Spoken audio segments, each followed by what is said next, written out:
Hi, welcome to Kiran TV. మనతో పాటుగా ఇవాళ ప్రముఖ రాజకీయ విశ్లేషకులు చంద్ర శ్రీనివాస్ గారు ఉన్నారు. ఇవాళ నుంచి ఒక్కొక్క నియోజకవర్గం గురించి మనం ఇక చర్చించుకునే పరిస్థితి ఉంది. ఎందుకంటే ఎన్నికలు దగ్గర పడుతున్న నేపథ్యంలో ముఖ్యంగా పార్లమెంటు స్థానాల్లో ఎలాంటి పరిస్థితులు ఉంటాయి, పార్లమెంటు స్థానాల్లో సమీకరణాలు ఎలా ఉన్నాయి అనే ఒక్కొక్క నియోజకవర్గాన్ని గురించి మనం చూసుకుందాం. నమస్కారం చంద్ర శ్రీనివాస్ గారు. నమస్కారం కిరణ్ గారు. ముందుగా సంక్రాంతి శుభాకాంక్షలు. ధన్యవాదాలు సార్. మీకు కూడా అలాగే సార్. ఇప్పుడు మనం పార్లమెంట్ నియోజకవర్గాలతో మొదలు పెడదాం చంద్ర శ్రీనివాస్ గారు. ముఖ్యంగా పార్లమెంట్ నియోజకవర్గంతో మొదలు పెడితే ఒక్కొక్క 7 కాన్స్టిట్యున్సీలు కూడా అయిపోతుంటాయి. పార్లమెంటును బట్టి మనకు అసెంబ్లీలో కూడా గెలుపోవటములు మనం ఆధారపడి ఉంటాయి అనుకోవచ్చు. ముందుగా మనం పైనుంచి మనం ఒకసారి స్టార్ట్ చేస్తే, ముందుగా మన అందరిని ఆకట్టుకునే నియోజకవర్గం ఏదైనా ఉంది పార్లమెంట్ నియోజకవర్గం అంటే విశాఖపట్నం.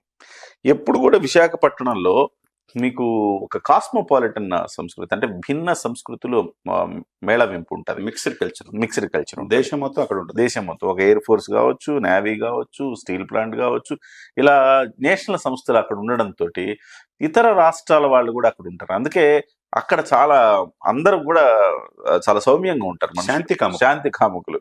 సో విశాఖపట్నం ఎవరైనా ఒక నాన్ లోకలు, ఈ ఆంధ్రప్రదేశ్, ఉమ్మడి ఆంధ్రప్రదేశ్ తీసుకోండి, ఎవరైనా ఒక నాన్ లోకలు వేరే చోట పోటీ చేసి గెలవగలం అన్న ఒక నమ్మకం ఎక్కడైతే ఉంటుందంటే అది విశాఖపట్నం అని చెప్పాలి.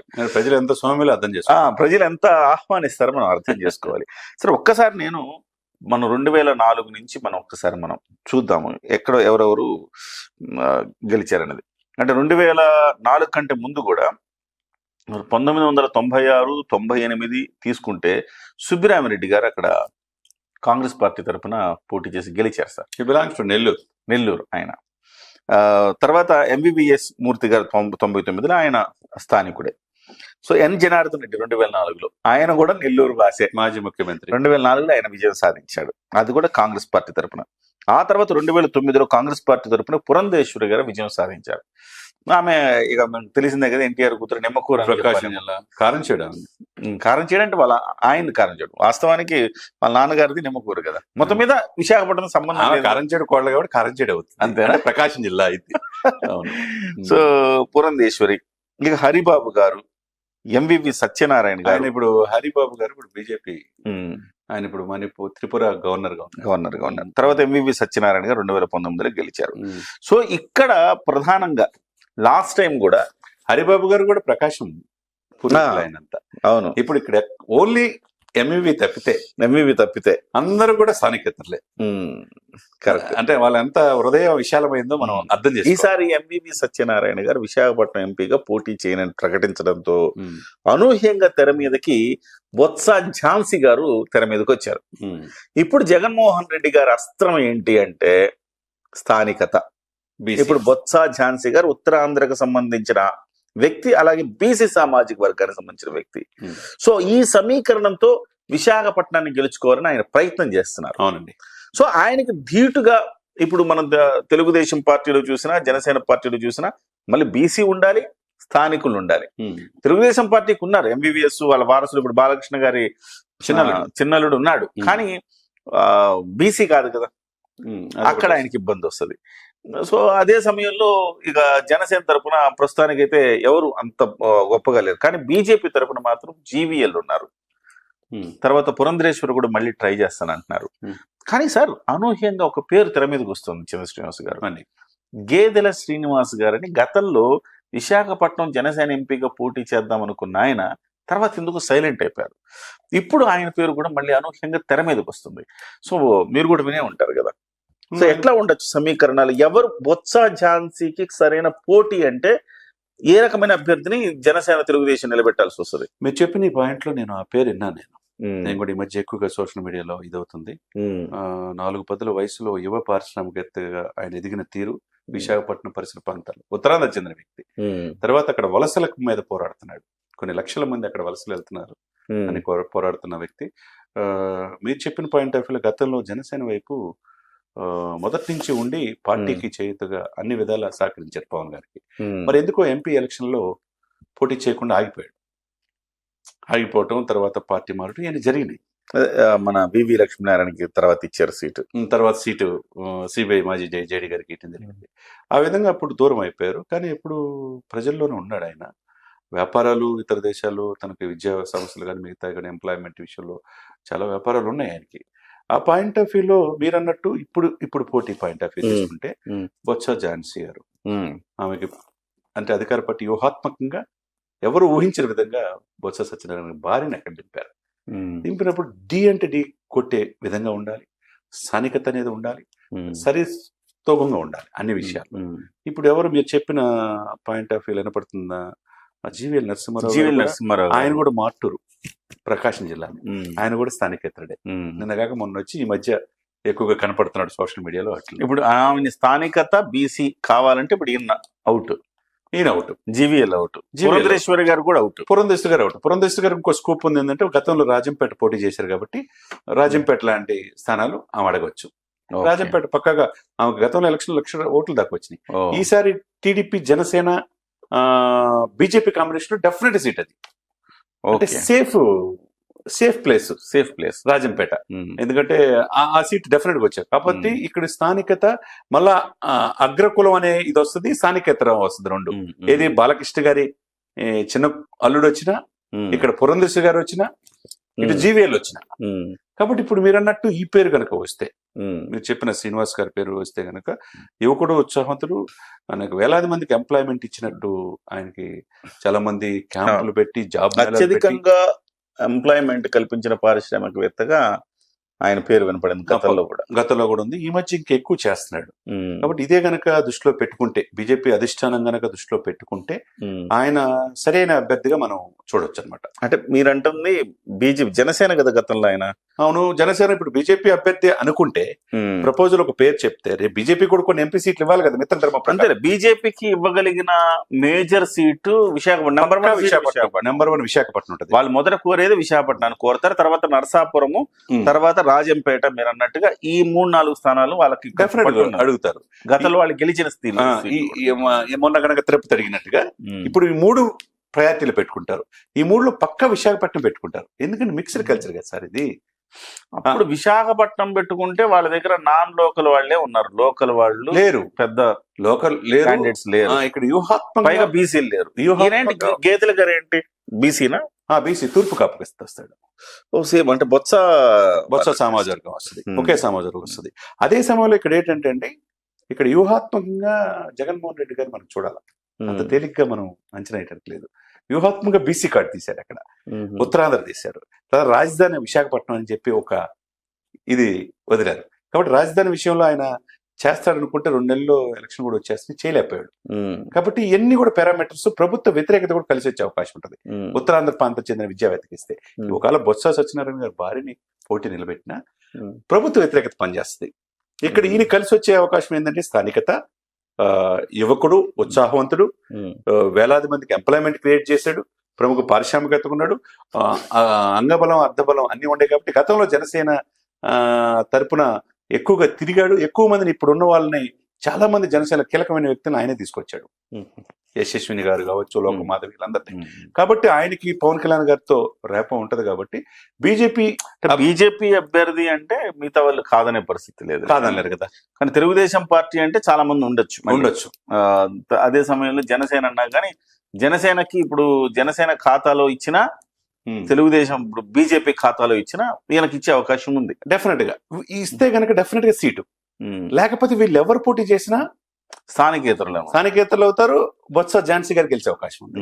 కాబట్టి అధికార పార్టీ చూసారా, జగన్మోహన్ రెడ్డి ఇప్పుడు ఏం చేస్తున్నాడంటే, మీరు ఏదైనా ఇప్పుడు సపోజ్ కాపు కమ్యూనిటీ వాళ్ళు బాగా ఉండే చోటు ఉందనుకోండి, ఆడ కాపు కమ్యూనిటీకి కాకుండా ఇంకో కమ్యూనిటీకి ఇస్తున్నారు. ఎలాగైనా వీళ్ళు కాపు కమ్యూనిటీకి ఇస్తారు అనుకున్నప్పుడు ఇతర కమ్యూనిటీ, ఇప్పుడు సపోజ్ గాజువాక్ ఉంది సార్, గాజువాక్లో కాపులు యాదవులు ఎక్కువగా కనపడుతున్నారు. కాపులు యాదవులు ఎక్కువ కనపడుతుంటే పల్లా శ్రీనివాస్ యాదవ, ఈయనేమో ఇక్కడ గతంలో పోటీ చేసిన పవన్ కళ్యాణ్ కాపు, అక్కడ అనూహ్యంగా రెడ్డి కొట్టుకోపోయాడు అక్కడ.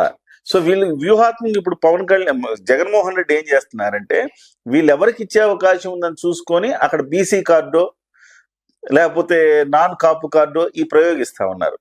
సో కొన్ని చోట్ల అనివార్యంగా వాళ్ళు కాపు కార్డు ప్రయోగించినప్పుడు వీళ్ళు కాపు కార్డు ప్రయోగించాల్సి వస్తుంది. తప్పదు అది. ఇప్పుడు వాళ్ళు కాపుల్లో కూడా బీసీ తూర్పు కాపు తూర్పు కాపుతో పాటు అంటే తూర్పు కాపులే కాకుండా కాపులు కూడా సంఘటితమయ్యే అవకాశం ఉంటుంది. ఇప్పుడు గనక కాపులకి ఆ సీట్ ఇవ్వలేదండి తూర్పు కాపులకి, ఆపోజిట్ పార్టీ బీసీ సమాజం చెందింది. అది ఇదే లేకపోతే పురంధేశ్వరం లేకపోతే బాలకృష్ణ గారి చిన్న అల్లుడు కనుక ఇచ్చినట్టయితే వాళ్ళకి గెలుపు ఈజీ అనమాట వైసీపీ. అంటే ఇప్పుడు వైసీపీ నాకు తెలిసి 2 వ్యూహాలు పండుతోంది సార్ విశాఖపట్నం మీద. ఒకటేంటంటే విశాఖపట్నాన్ని ఒకవేళ మమ్మల్ని గెలిపించుకోకపోతే విశాఖపట్నం రాజధాని కాదు, మొత్తం అమరావతికి తరలిపోద్ది అనే ఒక సెంటిమెంట్ ప్రయత్నం చేస్తున్నారు. రెండోది ఏంటంటే మేము లోకల్కి ఇచ్చాము, లోకల్ బీసీకి ఇచ్చాము అనే ఒక ఇది కూడా చేస్తున్నారు. ఈ రెండింటిని సమర్థంగా ఎదుర్కోగలిగిన వ్యక్తులు ఇవాళ రావాల్సిన అవసరం. ఇప్పుడు ఆ విశాఖపట్నం ఎంపీ అభ్యర్థి మీరు అన్నట్టు ఇక్కడ గనక బీసీ అభ్యర్థికి ఇచ్చి గెలిపించుకోకపోతే ఈ రాజధాని పోయింది అనేది చెప్పొచ్చు. మీ స్థిరత్వం అస్థిరత్వం అయిపోతుంది, మీకు అవకాశం ఉండదు స్థానికతలు వస్తే అనేది అది కూడా చూస్తారు. ఇకపోతే విజయనగరం, శ్రీకాకుళం, విశాఖపట్నం ఈ ఉత్తరాంధ్రకి ఒక మహిళకి ఇచ్చాం, ఓకేనా. అదేవిధంగా తూర్పు కాపు సామాజిక వర్గాన్ని ఇచ్చాం. బీసీలంతా ఈ సీటును గెలిపించుకోవాలని ఆవశ్యకత ఉన్నది అని చెప్పొచ్చు. ఇప్పుడు దీన్ని ప్యారలల్ గా ఎదుర్కోవాలంటే సేమ్ అదే సమాజ వర్గం చెందిన వ్యక్తి, ఇతను ఆల్రెడీ లైవ్ లో ఉన్నాడు కాబట్టి వ్యూహాత్మకంగా బీజేపీ కనుక రంగంలో దింపితే కనుక డెఫినెట్ గా సీట్ వచ్చే అవకాశం ఎలా ఉందంటే ప్రభుత్వ వ్యతిరేకత. కానీ సార్ వివి లక్ష్మీనారాయణ గారు కూడా మళ్ళీ పోటీ చేస్తానని, ఇది వివి లక్ష్మీనారాయణ గారు కనుక విశాఖపట్నంలో పోటీ చేస్తే ఎంపీగా అది డ్యామేజ్ జనసేన, బీజేపీ, తెలుగుదేశం కూటమికేగా. అక్కడ ఎందుకు అనుకుంటున్నారు? ఈయన ఇప్పుడు 175 కాన్స్టిట్యూన్స్ లో పోటీ చేస్తాడు.